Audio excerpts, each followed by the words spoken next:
নমস্কার বন্ধুরা, welcome to my channel serial update with Nandita. অনুরাগের ছোঁয়া সিরিয়ালের 4ই জুলাই সম্পূর্ণ পর্বের আপডেট নিয়ে চলে এসেছি। সম্পূর্ণ পর্বের আপডেটটি পেতে ভিডিওটি টেনে দেখতে হবে, স্কিপ করলে চলবে না।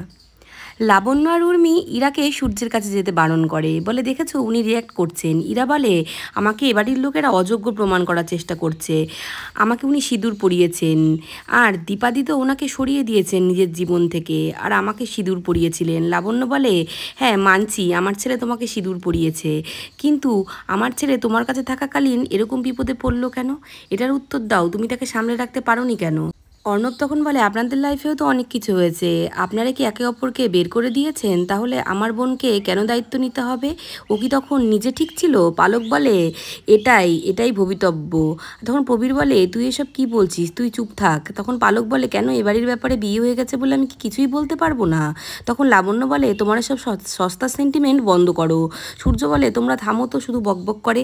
লাবণ্য বলে দীপা সূর্যের ডিভোর্সি বউ, আমি মানছি, কিন্তু ও তো দিব্যি সূর্যকে আগলে রেখেছে, কই তুমি তো এভাবে আগলাতে পারোনি।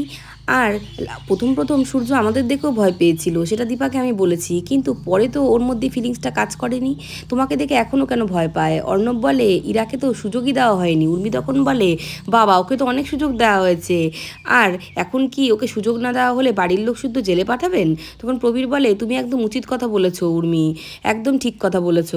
এদিকে বুদিয়াকে নিয়ে আসে তবলা, আর দীপা বুদিয়াকে অনেক প্রশ্ন জিজ্ঞাসা করে। সূর্যর ওখানে থাকাকালীন সব কথাই বুদিয়া বলে হ্যাঁ ইরাকে তো ডাক্তারবাবু বিয়ে করেছিলেন, আর অন্য গ্রাম থেকে ওদেরকে জোর করে বিয়ে দেওয়া হয়েছিল। দীপা বুদিয়াকে জিজ্ঞাসা করে কিন্তু ডাক্তারবাবু কেন চলে গেছিল ইরাকে নিয়ে ওখান থেকে? তখন বুদিয়া বলে এক বাত আছে ভাবিজি, কুছ দিন বাদ ডাক্তারবাবু থোড়া সা পরেশান লাগতা থা, আর আমাকে শুধু বলতো যে আমাকে চলে যেতে হবে একটা ডক্টর খুঁজতে। দীপা তখন জিজ্ঞাসা করে এটা কি ইরা সামনে বলতো না আড়ালে? তখন বুদিয়া বলে নেই আলাগ সে বলতা থা। দীপা বলে আমার খটকা লাগছে। দীপা বলে ইরার সঙ্গে দেখা করতে কেউ আসতো? বুদিয়া তখন বলে হ্যাঁ 2-4 লোক আতা থা। ও তখন অর্ণবদের কথা মনে পড়ে যায় বুদিয়ার। আর তখন দীপা বলে আমি একটা জিনিস বুঝতে পারছি না, ওরা হঠাৎ করে ওখান থেকে চলে গেল কেন? বুদিয়া তখন বলে ফাংশন হচ্ছিল, তারপরেই এসে দেখি ওরা আর নেই। আর দীপা জিজ্ঞাসা করে বুদিয়াকে যে ইরা ডাক্তারবাবুকে কি বলে ডাকতো? তখন বুদিয়া বলে কেন স্যার বলে আর আপনি আপনি বলে ডাকতো।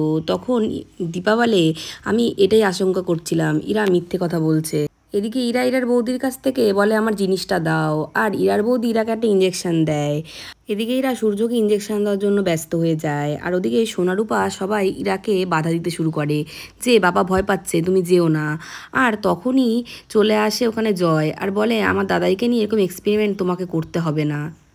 আর তখনই অর্ণব এসে বলে রিল্যাক্স জয় রিল্যাক্স, ওদের স্বামী স্ত্রীকে একটু সময় দাও, আমার বোনকে সময় দাও ওকে সামলানোর।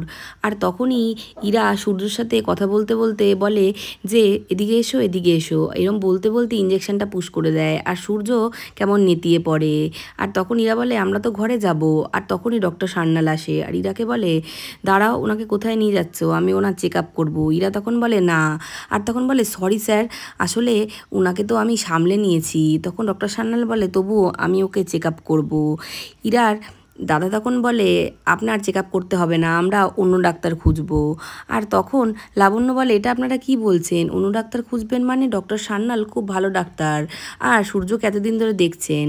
আর তখন অর্ণব বলে আমরা ঠিক করেছি অন্য ডাক্তার দেখাবো। তখন ডক্টর সান্যাল বলে আসুক না অন্য ডাক্তার, আমিও দেখি কে আসে।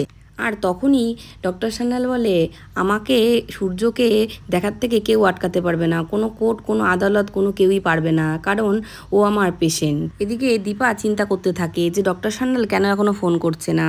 আর বুদিয়া বলে ডাক্তারবাবুর জন্য আমি জানও দিতে পারি, আপনি যদি বলেন গ্রামের লোকদেরকে আমি ডেকে আনবো। তখন দীপা বলে এখন কিছু করতে হবে না, ইরা খুব একটা চাল চালার চেষ্টা করছে, আমাকে যে করেই হোক ডাক্তারবাবুকে বাঁচাতে হবে, খুব তাড়াতাড়ি কোনো ব্যবস্থা করতে হবে। এদিকে ডক্টর সান্যাল বলে যে আমি একজন নার্স ঠিক করেছি সূর্যকে দেখাশোনা করার জন্য। তখন ডক্টর সান্যাল বলে স্যান্ডিকে ডাকে, মানে নার্স স্যান্ডি, আর সে এসে নিজেকে সাউথ ইন্ডিয়ান ভাষায় পরিচয় দেয়। আর ওকে দেখে ইরারও সন্দেহ হয় যে দীপাই হয়তো ফিরে এসেছে। আর রূপা সোনাকে বলতে থাকে আমার না কেমন মনে হচ্ছে এটা রূপাদের মা। তো বন্ধুরা আজকে ভিডিওটা এই অবধি। অনুরাগের ছোঁয়া আমার পেতে অবশ্যই চ্যানেলটিকে সাবস্ক্রাইব করে পাশে থাকবেন। Thank you so much for watching, tata.